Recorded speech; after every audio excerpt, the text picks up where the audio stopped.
Okay, my little girl is down. We're gonna see how long it takes me to turn this into something even better than this. Come with me. Make sure you download my free sauerkraut cheat sheet, which includes the recipe as well as a summary of gut health benefits of sauerkraut.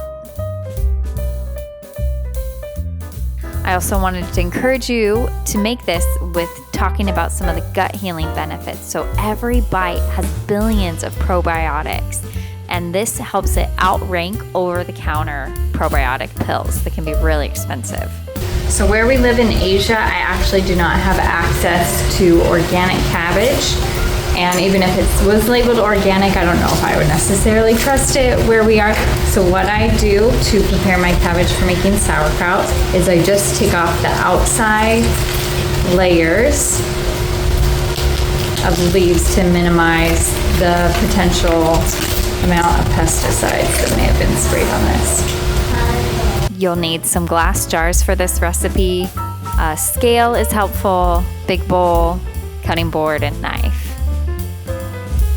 So before we dive in, I want to summarize the steps. We're going to slice the cabbage, then add the salt according to weight. We're going to scrunch up the cabbage, and lastly, pack it into the jars. So you don't have to peel as many outer leaves as I am if your cabbage is organic, but mine isn't. So I'm taking off more of the outer layers.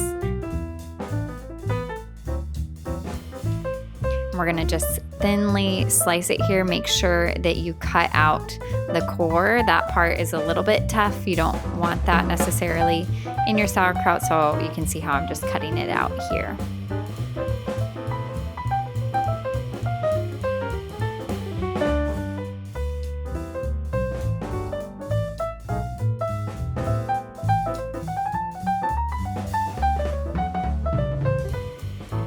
Slice in fast motion, as fast and fast forward.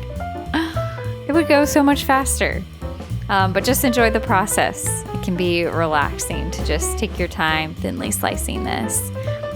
Depending on what the texture you like, I like smaller pieces for my sauerkraut. So you can see I also chopped it in 3 pieces after I chopped it horizontally. Next, so we're going to weigh our cabbage to figure out how much salt we need to add. And again, it's 2% of whatever the weight of cabbage is.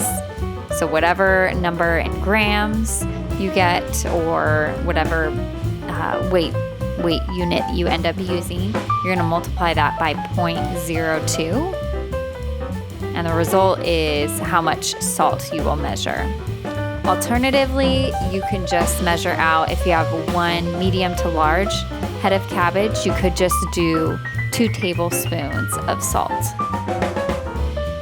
So I see here I have 1,226 grams. So I'm gonna multiply that by 0.02. And it ends up coming out to about 25 grams of salt that I'm gonna measure out.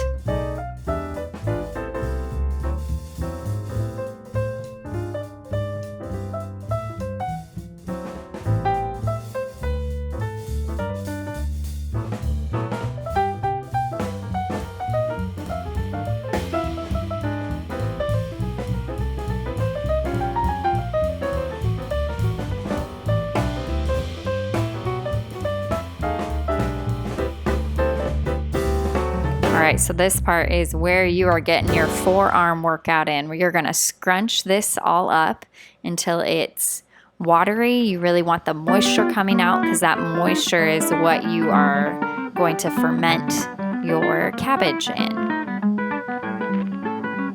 So enjoy the process. Treat this like a workout. If you find that it actually is hurting your hands and forearms too much, you can get a wooden spoon. You can get kids to help pound it out.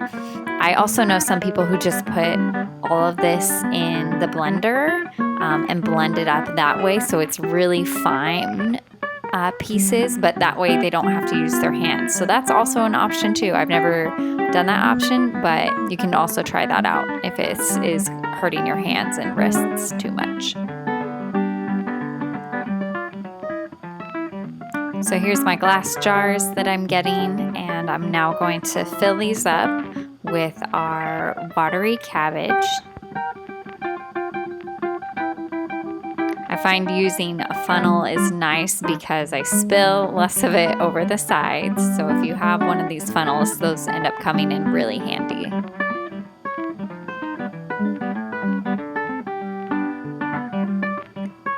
So you don't need one of these pounder tools, but it is helpful to help pack it in. I didn't get this until I had made sauerkraut quite a bit and had proved to myself that this was a normal part of my routine.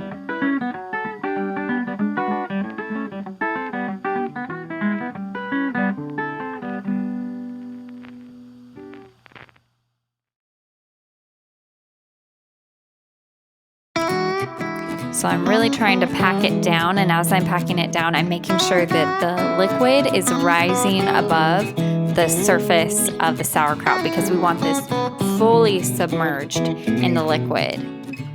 For this batch, I do have plenty of liquid, but for some batches, I don't scrunch the sauerkraut necessarily enough, and sometimes I add filtered water to the top, which is absolutely fine because the water ends up getting mixed with the salt, and so it ferments just fine.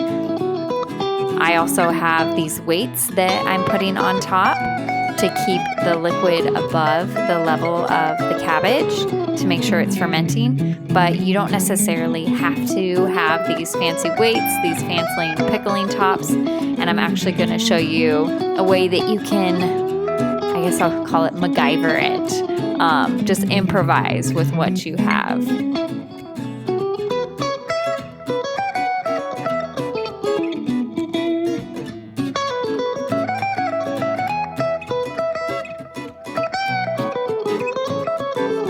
So next I'll show you my solution for how I would MacGyver the situation, make do with what I had before I had any of the fancy equipment. So I would just take a small jar and use that as a weight, placing it on the top, making sure the liquid would rise above the rest of the sauerkraut.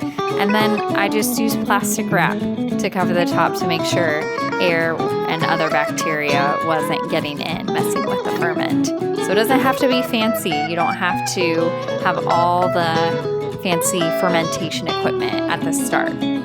Just use what you have at home. Once you've proven to yourself that you have made sauerkraut a part of your routine, then you can maybe ask it to invest in more fun fermentation equipment so you feel more official. So just experiment. Where I live in my warm climate, I only fermented about 4 days. The longer you ferment, the less crunchy your sauerkraut will be. So here we go, fermenting away. Make sure you download my free sauerkraut cheat sheet below.